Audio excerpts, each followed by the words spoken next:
There's a lack of bravery around wine for people that don't know about wine. Just remember in the room, it was like, what does it taste like? And people are afraid to say cotton candy. Right. But we know that that's one of the culinary descriptors, or candy in and of itself. Earth, wet leaves. We know all of these things. People are afraid to say them for the first time. Yeah. And yet, once you do, you're so empowered. The wine tastes to you like the wine tastes to you. I can read the label. I can read what Robert Parker thinks of this wine. Hmm. I can read what Billy Munnelly, who I adore and love, thinks of this wine. But Hmm. at the end of the day, I'm only left with me. It's daunting. Nobody says that with beer. Like guys don't drink beer and go, I get a little bit of the hops from the seashore by Seattle and the nose of dog hair.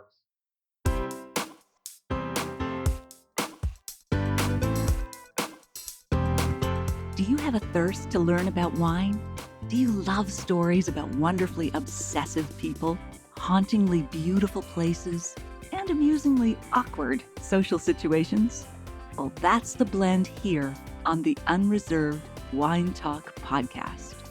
I'm your host, Natalie McLean, and each week I share with you unfiltered conversations with celebrities in the wine world, as well as confessions from my own tipsy journey as I write my third book on this subject. I'm so glad you're here. Now pass me that bottle, please, and let's get started. Welcome to episode 41.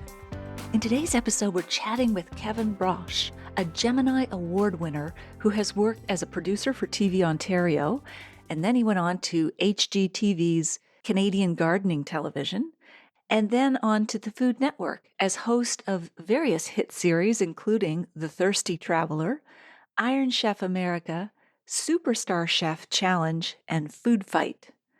Kevin is one of the liveliest guests I've had the pleasure of interviewing, and he has so many stories to share, from his time with the late, great Anthony Bourdain, author of Kitchen Confidential, to sabering champagne in Champagne. By the way, this interview was recorded before Anthony Bourdain passed away, so that's why Kevin refers to him in the present tense. I'll put links to Kevin's website, social media handles, the gadget he recommends, and the wines that we taste together in the show notes at nataliemclean.com/41. I'm gearing up to relaunch my course, Get Wine Smart, this fall, and I am so excited about this. And I know you're going to love it, so stay tuned for more details on that soon. In the meantime, would you like a free copy of my Ultimate Food and Wine Pairing Guide? It's a colorful template covering the major food matches for red, white, rosé, and dessert wines. It's visually very appealing, and I know you'll get lots of use from it. All you have to do is just tell one person about this podcast, then email me at natalie@nataliemclean.com, and I'll send it to you. Before we dive in, I'd like to share a spotlight on a member of our podcast community with you. Carolyn Wolfe from Halifax, Nova Scotia, works in a liquor store there, and she refers to episode 39 with Bloomberg wine columnist Aileen McCoy and our chat about scoring wines and other topics. Go back and have a listen if you missed it. Carolyn posted this on her Facebook page, quote, I so enjoyed the stories and learning more about Walmart and Starbucks getting involved in wine. We don't rate wine by numbers here in Nova Scotia. I find that just being honest with customers and telling them which wines are always selling out in the store lets them know which ones they might also enjoy. End quote. Carolyn, I agree that Aileen's insight into understanding how wine scores can both help and hurt us as wine buyers was extremely insightful. I know you're going to love this chat with Kevin too. So on with the show.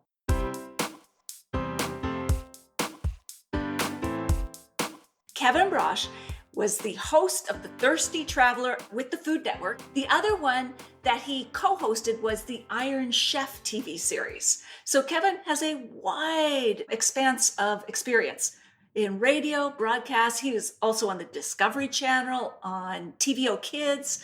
Lots and lots of stuff. And he's traveled the wine world. So you're going to learn about his adventures through the wine world. And maybe you want to plan your next wine trip based on where he's been. Welcome, Kevin. Hello. Oh, excellent. Oh, you're already getting into the stuff. You've got Segura. I do, right there. Look You at that. suggested some wines, and one of them was a well-priced cava. So I picked up Freshnet. I looked at that. My experience with sparkling really came from France, from Epernay and Reims or Champagne. Rots. Yeah. Champagne. Yes. And I found that when you're in Champagne, you drink champagne. But Sure. when you're not, there's a lot of more fruit forward, less yeasty, less bready styles of sparkling wine. California being a bit more pricey. Ontario being amazingly well made, but pricey as well. Prosecco, I'm not going to check the no box, but Spanish Cava, I believe, is my wheelhouse. And I love this for when you get a bill from the tax collector. It's well priced, when yes. taxes are due and you need to celebrate anything. It's like 2 p.m. Okay. Oh, he's going to saber. Are you going to saber? Yes. Oh, well, live demo. This is action. Excellent. Okay. You're going up the seam. The thumb is in the punt. Right. The we're going to skip the story of Napoleon. Bottle is well chilled. We're going to dip it down. Yeah. You don't look for the seam. And then we're going to ride the heft of the knife that we're using. We're using a global knife, global. Okay. A potential sponsor for Natalie's show. And we're going to just rub it right like a baby, like a. Okay. Oh, and we did it just like that. Way to start the show. Everybody's worried about the glass. Yes. Right? It all moves forward. Nothing goes back in. Oh, right. For the force. Right. So you're not drinking Chardonnay. Oh, point for Natalie. Give me points. No. You know what? If you encourage me, I'll just keep punning. Well, what's wrong with that? Oh, isn't that a nice clean cut? Fairly. I can do better, but that's not bad, right? Yeah. People think they're trying to hit the cork out of the bottle. And actually what you're doing is you're going for the lip of the glass. The weakest point, right? It's like a street fight. Remember the last time you were in a street fight, Natalie? No. Yeah, but go ahead. So you're going for the ankles, the knees. Oh, those things. Yeah. Right? Because points those of are all vulnerability. Yes, exactly. And the point of vulnerability on a bottle of sparkling wine or champagne is actually right there. So you can see where I hit it. Yeah. A lot of people worry about the seam of the bottle and how the bottle is created. But if the bottle is cold enough and you hit it well placed with a heavy set, you'll always be able to get it out. It's a bit of a parlor trick. Yeah. Don't aim it at anybody. No. But this is how I'm going to start my version of the show. For sure. So what are you drinking? I am drinking the Freshnet. I only recently learned how to pronounce that. I used to say Freaksonet like it was some sort of hairspray. Yeah. But, and some people say Frigenet, but we all know which one it is. They like Freshnet, apparently. I've been corrected by the people who make it. You know what? This is $13. You're right on the value equation. And it's dry, it's earthy, it's not sweet fruity, it's dry. And that's the thing I really like about Spanish Cava. There is a balance between what they do in France with champagne and what they do in California with sparkling wine. California is very fruit forward, right? Like Moet and Chandon. But I find this a really great balance. And because I often dip between the worlds of beer and wine and cocktail, and I really like to incorporate sparkling wine in my cocktails whenever I can, I find that this is a better balance. It brings a bit more of the subtlety of sweetness and fruit and flavor of the grape versus the bready and yeastiness of French champagne. So this is what I do. All right. So you had a sabering incident somewhere. I think you mentioned before, somewhere in our correspondences. What was happening there? When we just started the show, it was just after 2001. We were lined up to go to Epernay to do our second or third show of The Thirsty Traveler. Okay. And they kind of said, why don't we just call it off? They said, nobody's going to drink champagne for a long time. The buildings just collapsed. And this is how the advertising and marketing people look at it. They were like, the world is going to give up on champagne for 5 years. They're going to drink brown spirits, like dismal drinks to just drown the pain. Yeah. But nobody's going to celebrate anymore. And we were like, no, we still want to come. 2001 was not a great harvest in France, especially for champagne grapes. But they let us come and we went to Pommery. We were well treated. And I was offered the task of learning the art of sabrage, which I just performed. And my instruction was given to me in France. And it was a very hot afternoon. The bricks on the sugar levels, the grapes were going up. So they were leaving them hang for a couple of extra days just to pump all that sugar out of the grapes so they could get good yields. And I was standing there, and there was this gentleman, a lovely gentleman, who I think was the master sommelier at the Palmery Estates in Reims. And he said, "C'est définitive, mais non trop pas fort." And I was just like, go, go, go, go, go. So I didn't understand what he said. He said, hit it definitively, Right. but with not too much force. So in my later years, I learned that it means don't Joe Carter it like a home run for days. You want to pull back. You don't want to follow through. You want to spank it. You sort of want to pull it back. And I didn't do that. And I lost a magnum of fantastic wine into the grass. And then he went and got another one and just came out with the sabre and just popped it one time. I don't mind being embarrassed, but it was a great life lesson. And now I incorporate it as part of my speaking tours, my programs, and I teach people. And it's one of the greatest joys and pleasures that I can bring to people. When I stand behind them, I get them loosened up because you all get tight and you just want to hit it. And it's like golf hips, and you just breathe and just pop, and it goes off just like butter. Wow. Okay. So that was how I started. That's a great intro lesson. Have you also been to the heart of Cava land, Kevin? It's through Spain? Yeah, like where they produce Cava. We never produced a show there, but I've been there on some tours. It's the same everywhere and it's different everywhere, right? You see the heart and the passion. Our show, in my experiences, are far less technical. I can play the technical game a bit. You know, sometimes you get in a room and there's like 5 guys and it's like Fight Club, or 5 women or 5 sommeliers. And it's like Fight Club. And it's like, yeah, you want to go technical? Let's go technical. Let's go passion. Let's go heart. Let's go flavors. And at the end of the day, this is what suits me when it comes to sparkling wine. I would love to drink champagne every day if I had the money, and I don't. But if I did, I still wouldn't. It's what the flavors of the wine, of the varietal, of the family producer bring to me that leads me to what I want to drink. And especially summer fun time drinking. You know, I feel like I'm a kid off school. You know, it's either recess or it's summer vacation. I know that winter is coming, but I'll drink a PBR. Like, I don't care. I'll drink PBR. You know, a vodka Wait a minute. soda. I'm trying to decipher a PBR. Pabst Blue Ribbon.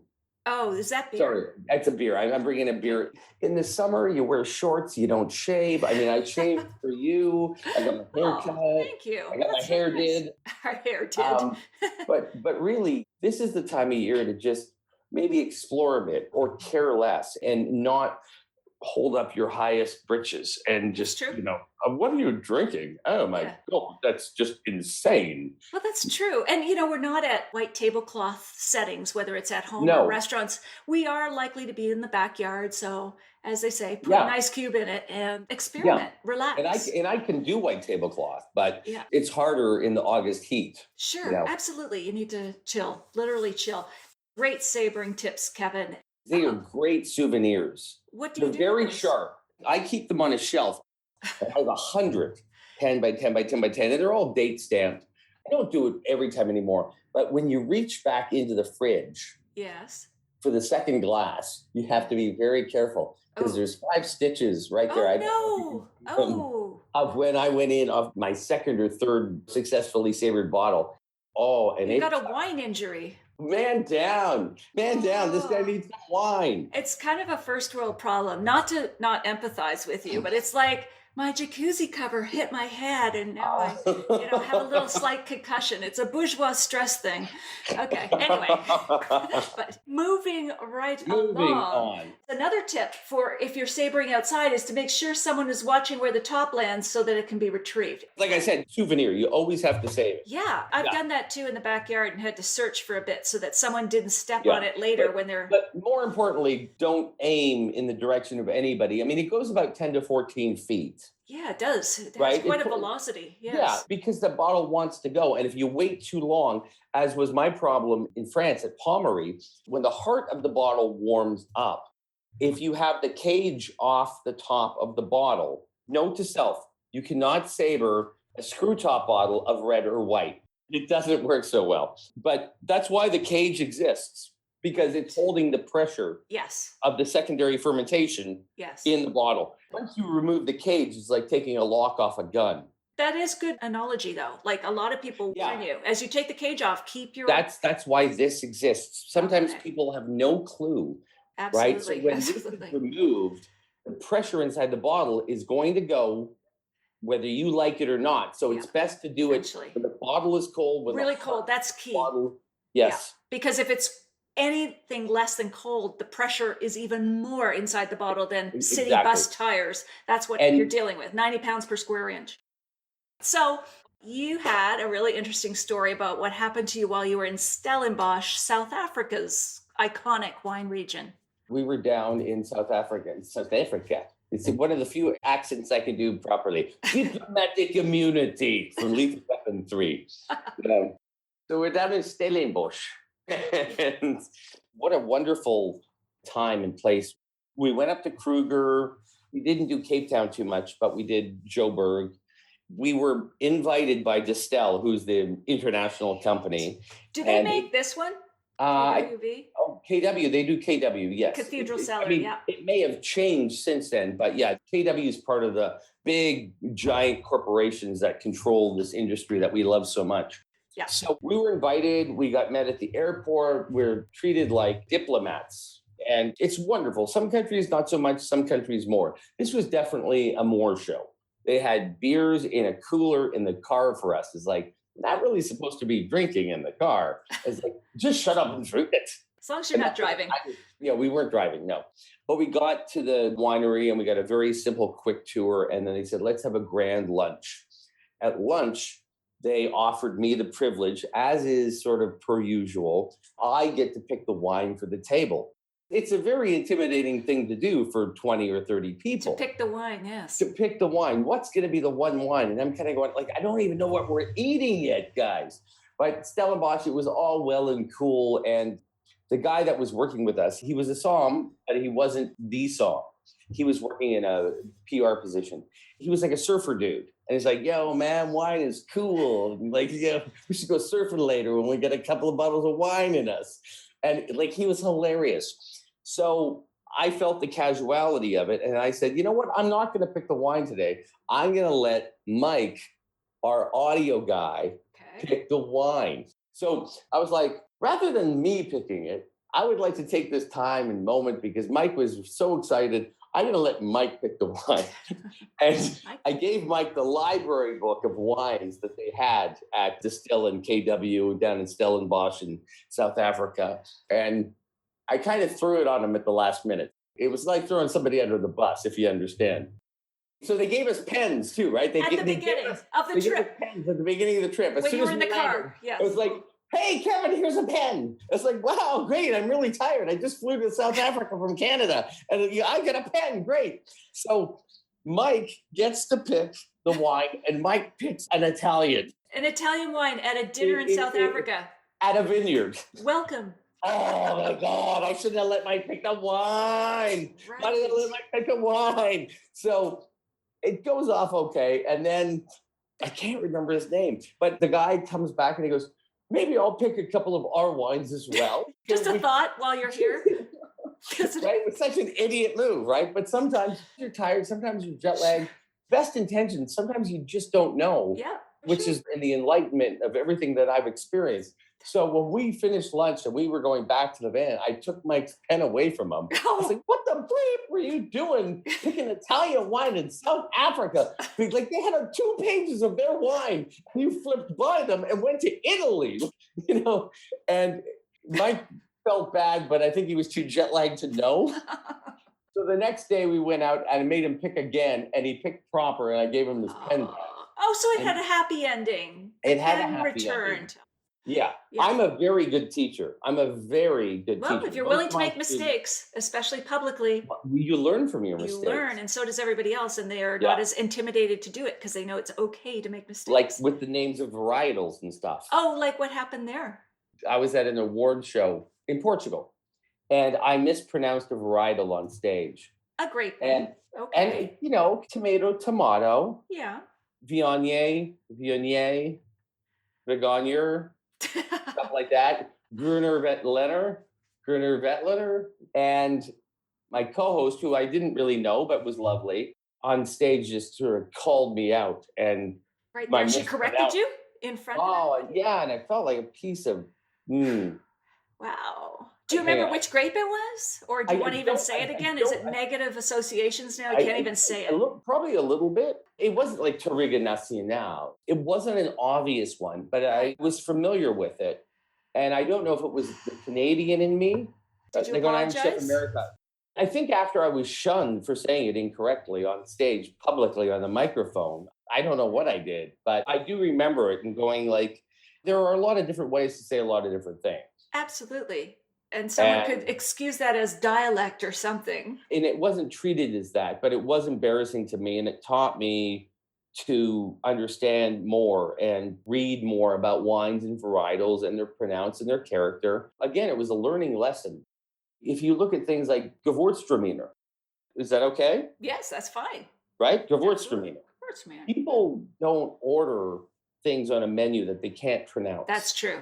That's true. Gruner Veltliner. Yes, another Right? one. Yeah. You And that's can why they're such slur good it. deals because everybody is afraid to ask for them, I think. Right? In New York, they just call it GV. Ah, yes. It's like Cab Sauv or That's Cab much Sav. Cab more Sav. accessible. Cab Sav.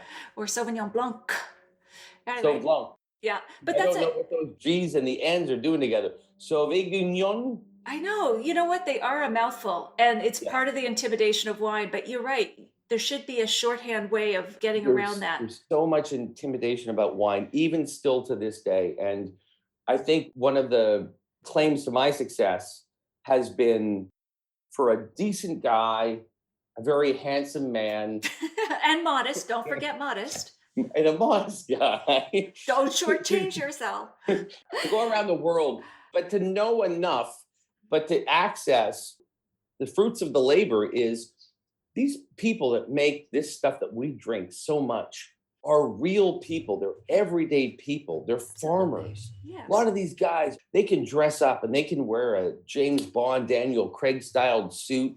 But 5 days out of 7, they're wearing a t-shirt and jeans and Kodiaks, and they're in the fields and they're tending to what their heart and passion is. So we were always well received because we didn't come in on the high end. We came in on the low end. We kind of snuck through the back door. What do you mean by the low end? Do you mean the non-fussy type or the... To this day, I still don't really know. I mean, we weren't coming in and looking for the 90-point wines, and we Right. weren't coming in looking for the scores. I wanted to play in the vineyard. I wanted to learn. I picked grapes. I sorted grapes. I got to drive the tractor. Your hands-on. I got to drive the tractor. I Excellent. didn't even have a tractor license. Right. When did they take that away from you? That must be fun. The police were not very happy. No. No, but wine is playful. In my history, I was beer first, spirits second, wine third. Is that because of the German family history? That's what was on the table? The German family, Joe Brauch. You never say Joe, you never say Mr. Brauch, you just say Joe Brauch. He would always take me up to the cottage and he would work all day and I would have to entertain myself. I'd play in the woods and I'd do stuff and carve sticks and make slingshots. And he would have a Carling red cap. Do you know those little stubby bottles? Yeah, vaguely. Yeah. Yeah, there's little stubby bottles that they used to have in Canada. He would pour it into a glass at the end of his day. He would work for 8 hours and he would like reward himself with a beer before dinner. And he'd have a couple more after dinner. And he would always give me the first sip of his beer. And it had this thick, creamy, foamy head on it. Right. And I was like, I want to be a man. So I would always accept the offering and I'd take some of the sip and I'd So bitter. Probably it was bitter. It was very bitter. It was an ale. Palate. Yeah. It was an ale, especially for a young palate. You're so correct, Natalie. But I kept doing it out of principle that I wanted to be treated like a man, not a boy. And I learned about beer that way. And then the next stage of your life, you steal from your parents' liquor cabinet or a friend's parents' liquor cabinet. Naturally. And then when you get to the age where you start dating women, see, this is my theory, right? And you can argue this, but it's factually true. And you know it. what happens is when you start dating women, you want to get a bit more like Fancy. suave. So you suave. save up money to go on a date and going out to dinner. And they say, we have two wines. We have a white and a red. And Domestic or imported? they were both from boxes. Excellent. That's how old I am. I'm such a dinosaur. Wine only came in two styles: white box, red box. Wow. Wine was really the third charm. I would say that wine was probably the thing that imparted the most on my heart. Why is that? Beer seems industrial. Because And- it's more uniform? Yeah, and spirits is very industrial, even more so than beer. And what I was allowed to see, what I was privileged to see as I was doing Thirsty Traveler, going to Mendoza, going to Chile, going to Coonawarra, going to Australia several times, going to New Zealand. There's such a love affair. It feels like it's more hands-on. It may or may not be less intrusive or more intrusive, but Intrusive? the story, You mean, mechanical, industrial. oh, I see. The interventions, yes. Yeah, the There's less of intervention. that. I actually never thought of that word like that. Thank you, Natalie. It rocked my world. It really did. Like, I wouldn't just go there and do a show. Some of us, I know Tony Bourdain and I know Yes. Ian Wright. Oh, And stop on Tony Bourdain. okay, because- yeah, you have a crush on Tony Bourdain. Yes. Of course, most of us do Kitchen Confidential and a whole bunch of shows since. Love and that. I know he's a bad boy. made Not good. anymore. No, now that No, now he's all settled down and whatever. Yeah, I but- know. He switched his leather jacket to corduroy. Oh, Tony. Anyway, let's remember Tony for what he was. But did you share wine with him or something? I haven't Yeah, I experienced. did heroin with him in the back alley at his restaurant. If you read Kitchen Confidential, no, I didn't. Oh, okay. That was you. That was me. I'm in his book. No, he was launching his third or fourth book, Okay. and we had just done an event in Singapore for the Red Cross Hurricane Relief Society after the tsunami. So, I got out of the airport and there was this huge billboard on the top of the convention center, and it had Nigella Lawson, Tony Bourdain, Ian Wright, Jamie Oliver, and then just on the side of the poster, it was like, I can't tell if it was 2/3 or 3/4 of my face. Did they But I squish was you? there. Oh, It was really? like a thirsty traveler, but it didn't say my name. Everybody else was like, boom, Jimmy Oliver, boom. It was Tony like you're Bourdain, trying to photobomb them. Ian Wright, boom, Nigella Lawson, boom, that guy. And it was like, I'm on a big poster. And then the next day I was like, why is my face not fully on the poster? Like, I don't get it. We didn't have enough room. Oh. We had a great time. We raised a lot of good money. And then when he was in Toronto at his book launch, we were at the Drake Hotel in Toronto, a fabulous boutique hotel. Super cool, super hip. Everybody's like, oh, it's a Monday night. So all the chefs from all the restaurants. Industry night. Yeah. Industry night. You got it. So I'm standing there with David Rocco and Laura Yes. Calder. David Rocco is Big a chefs. chef. Yep. Yep. And Laura Calder is a French chef that lives in Canada. And I got eyes on Tony. And he's not wearing a leather jacket. He's wearing corduroy now. And he's taking his earrings out because he had his baby girl. And I'm like, his glass of Guinness is empty. When I'm looking that way, I know you don't like that because everybody, her points are really solid when you do like a warm up with her. But I'm like looking at Tony right now, right? Okay. I'm going like, Tony's glass is empty. Who's got eyes on Tony? Like, nobody's got eyes on Tony. His Guinness is empty. He's going to think Toronto sucks because nobody's getting him a new Guinness. I sort of go over and he goes, hey. And I go, Tony Bourdain, hey, Kevin Brauch, man, we worked in Singapore. And he goes, Kevin, I know you. And I was like, oh my God. Yeah. It was like so cool to reacquaint. And the fact that So the he guy remembered. like that to be remembered was a plus to the work that I do. And I got him a Guinness faster than anyone else in the house. So what was he like in person? He's very gracious. He's fought himself for so many years. You read his books, Kitchen Confidential, he starts by saying that your sous chef is the second closest person to you in your life, other Sure. than your wife. And then he switches it. And he says, actually, no, the sous chef is the most important person. And for a chef, I kind of understand that because it shows you the kitchen is your second family. When you have a successful restaurant or a successful winery, you have to intertwine your personal life and your public life so critically, or it won't work. One of them will fail. Typically, what fails is your private life, your family life. Marriages can't exist if one person is not there supporting the cause, or it's so intertwined in a positive, correct way. You find a way to make it work. The kids grow up and they're not doing roll ups in the back of the kitchen, but they grow up under the tutelage of a kitchen and a family. That's why the best chefs treat their employees as family. That's why there's family meals before service. You're not ordering in tuna sandwiches. You're not getting pizza from next door. You're cooking. You're teaching these people to continually explore their food. You're teaching them about wines. I was at Splendido for a while in Toronto, which is gone, and now it's Piano. Victor Barry's great place. I got to do a couple of talks there.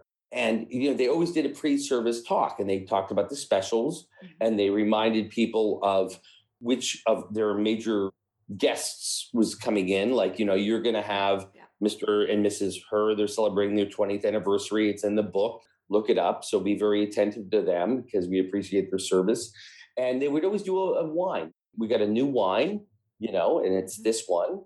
And they go through it. And the best places allow you to discover the flavors and the tastes and what you think the wine is on its own. You don't want to hear it necessarily top down. Sure. This wine has tannins. This is oak aged. It's like, taste the wine.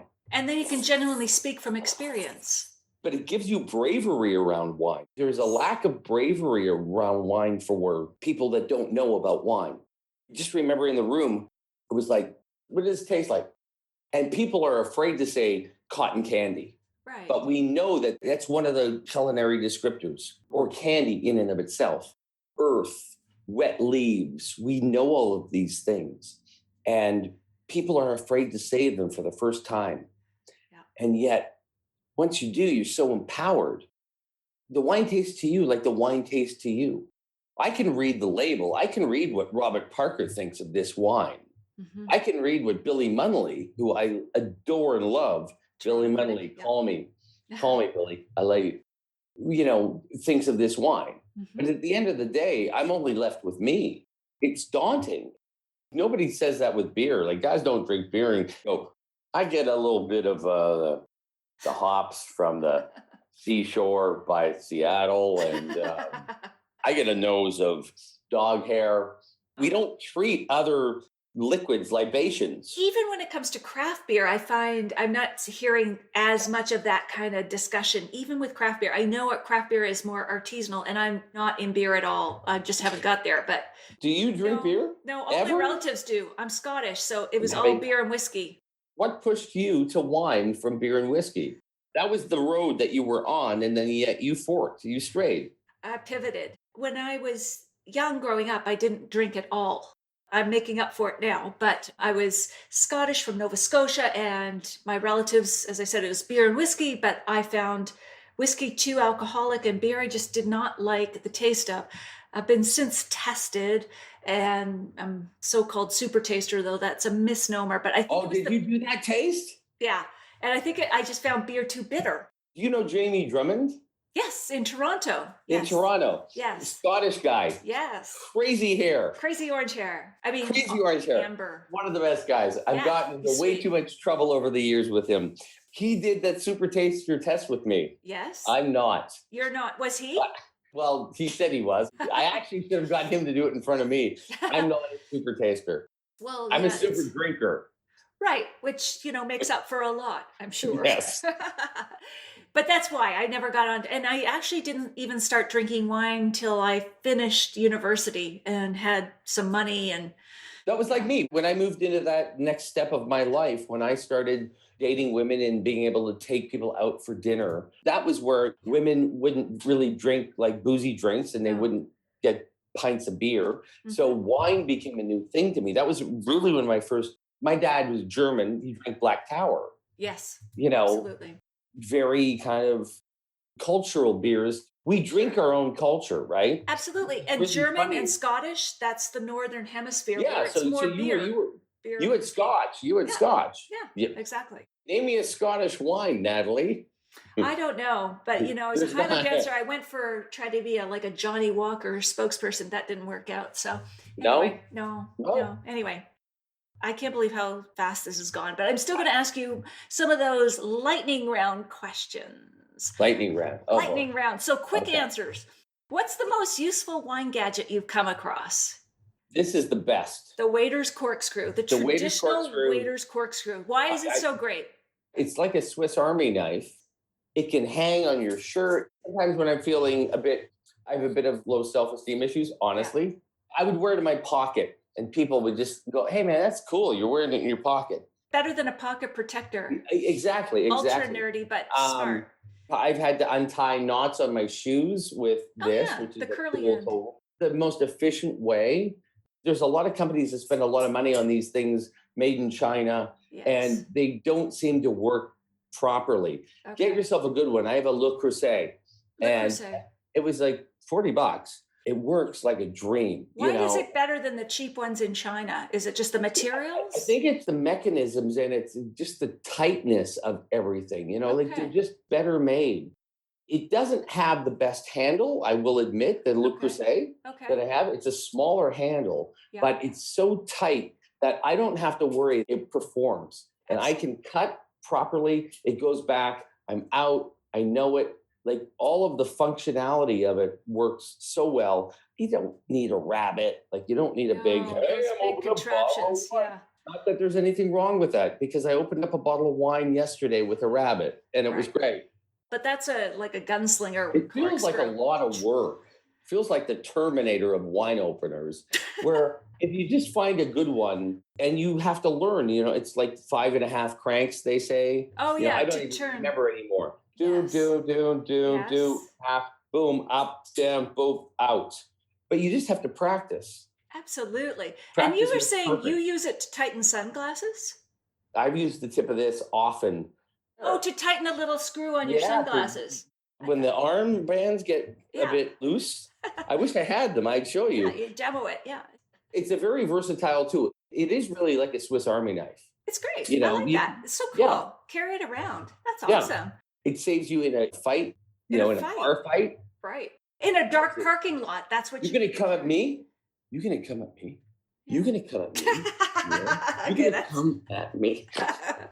Very nicely acted out there. Yes. What advice would you give to your 30-year-old self, Kevin? Get more sleep.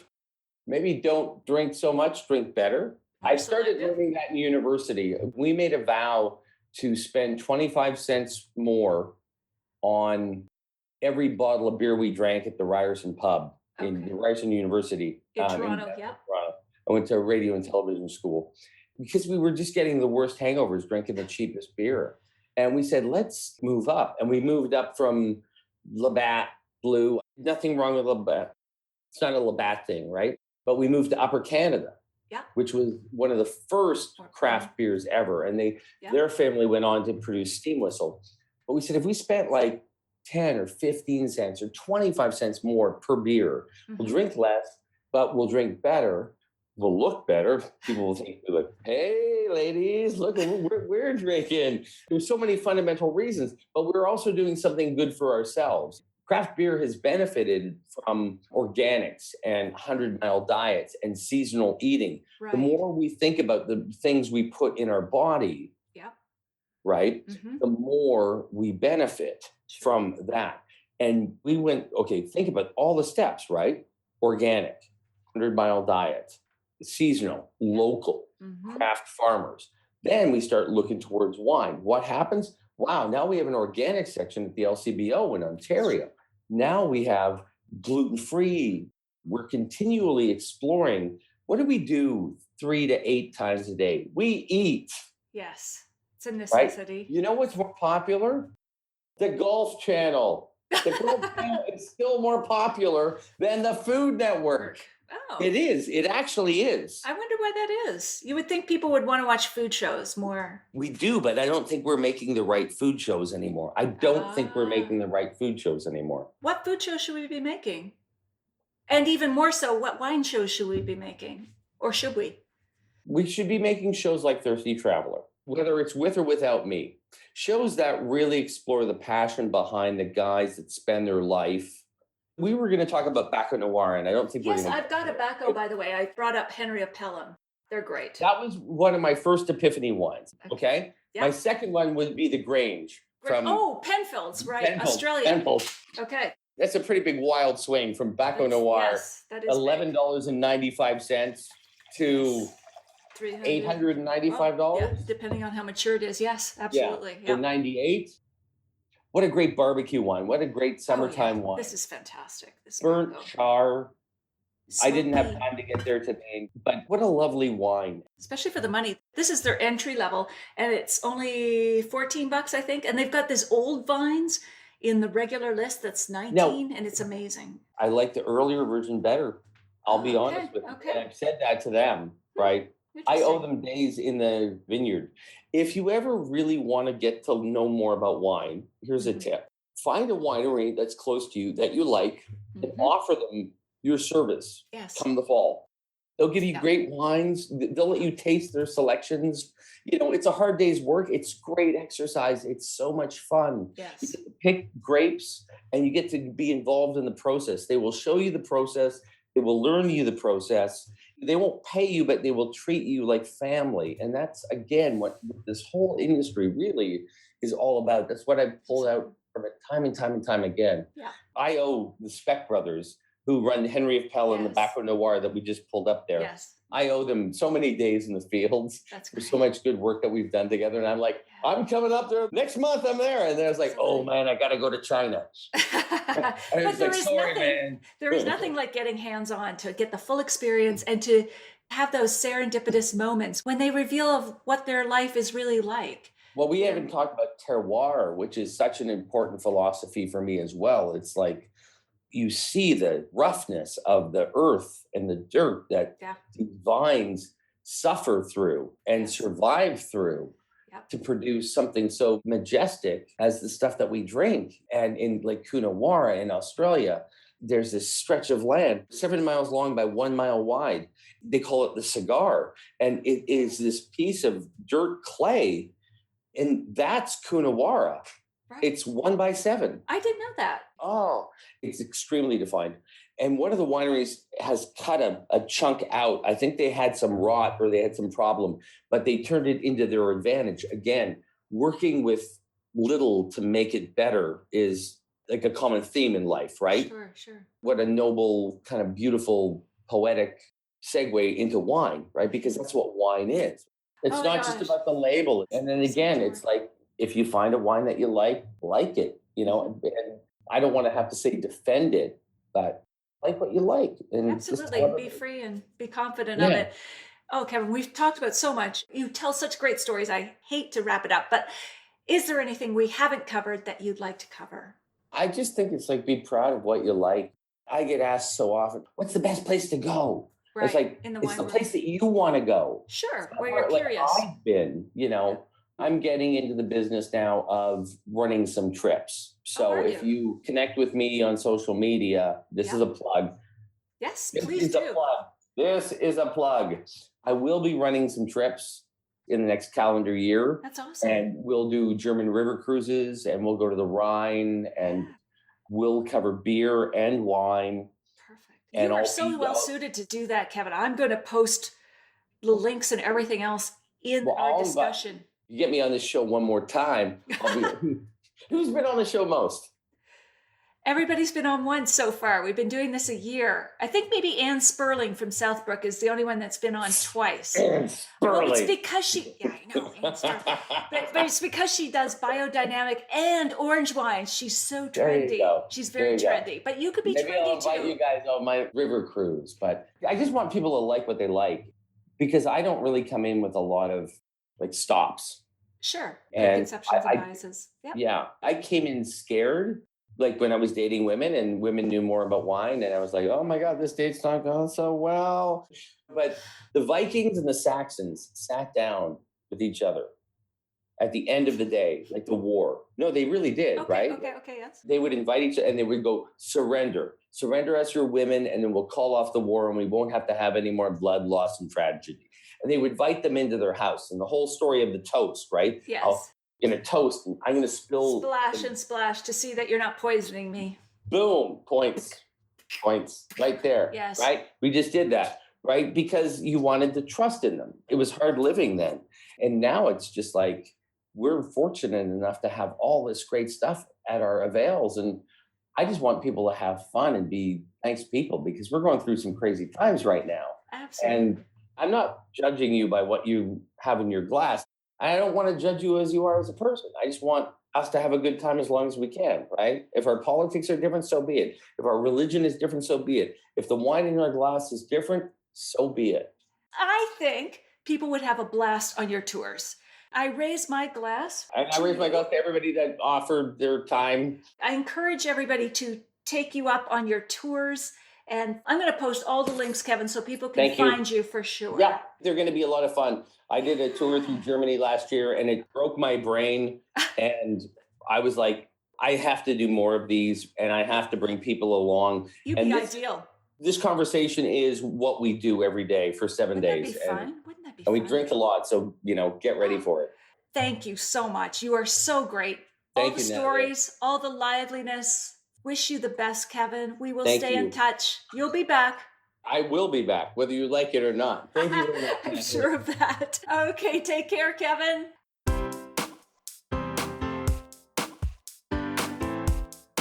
Well, there you have it. Here are my takeaways from this terrific discussion with Kevin.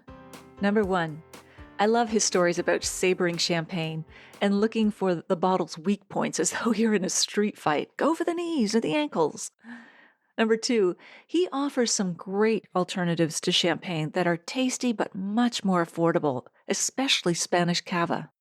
Number 3, when in Rome or South Africa, do as South Africans do, or at least as they drink local wine when you travel, as it's a unique opportunity to do so. Often the wines aren't even available when you're at home, and they pair so well with the local cuisine. I love how his story illustrates this point. Number 4, I admire the way Kevin is honest and humble about his own wine knowledge when he talks about mispronouncing grape or varietal names, and how that can be a source of intimidation for many of us, especially when we're ordering wine in a restaurant. Yet, he can get technical with the best of them. Number 5, I really enjoyed his stories about the late Anthony Bourdain, the author of the phenomenally successful book, Kitchen Confidential, as well as the host on several very popular food travel television shows. Many of us miss Tony and his contribution. And number 6, I enjoyed how Kevin compared beer and wine, both their similarities and differences. Kevin's website, his social media handles, the waiter's corkscrew he recommends, and the wines that we tasted together are all linked in the show notes at nataliemaclean.com/41. I've also posted a link to the video version of this interview so you can watch him saber that champagne. He's a real showman. So what was your favorite tip or quote from this episode? Please share that with me on Twitter or Facebook and tag me at Natalie MacLean. Or on Instagram, I'm at Natalie MacLean Wine. If you like this episode, please tell a friend about it, especially one who's also interested in how to saber a wine, or at least watch how it's done. My podcast is easy to find whether you search Google on its name, Unreserved Wine Talk, or on my name. Finally, if you want to take your ability to pair wine and food to the next level, join me in a free online video class at nataliemaclean.com/class. I can't wait to share more wine stories with you. Thank you for taking the time to listen to this one. I hope something great is in your glass this week. Perhaps a wine you're drinking that's made close by to where you live, or one where you're traveling.